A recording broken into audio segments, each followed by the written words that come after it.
AG ನ್ಯೂಸ್ಗೆ ಸ್ವಾಗತ. ವಿವಿಧ ಬೇಡಿಕೆಗಳನ್ನು ಈಡೇರಿಸುವಂತೆ ಆಗ್ರಹಿಸಿ ಎಐಯುಟಿಸಿಯು ಸಂಘಟನೆ ಕಾರ್ಯಕರ್ತರು ಧಾರವಾಡ ಜಿಲ್ಲಾಧಿಕಾರಿ ಕಚೇರಿ ಎದುರು ಪ್ರತಿಭಟನೆ ಮಾಡಿದ್ದಾರೆ.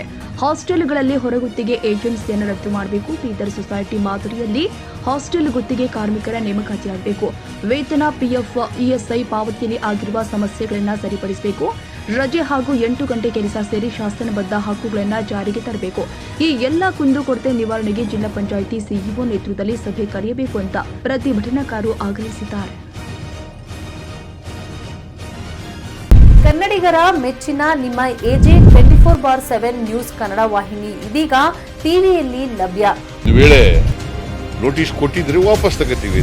ಇವತ್ತು ವಕ್ಫ್ ಪ್ರಾಪರ್ಟಿ ಅಂತೇಳಿ ಬರ್ತದೆ ಅಂತ ಹೇಳಿದ್ರೆ ರೈತರು ಬೀದಿಗೆ ಬಂದ್ರೆ ಏನ್ ಮಾಡ್ಬೇಕಾಗತ್ತೆ? ಯಾರು ವೋಟ್ ಹಾಕಲಿಲ್ಲ ಅಂದ್ರೆ ಗ್ಯಾರಂಟಿನೆಲ್ಲ ಸ್ಟಾಪ್ ಮಾಡ್ಬಿಡ್ತೀವಿ.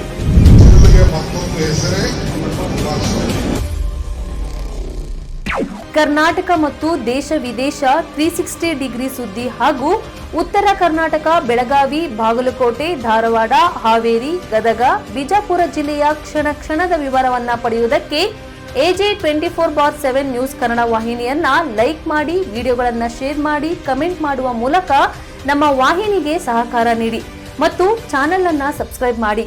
ಧನ್ಯವಾದಗಳು.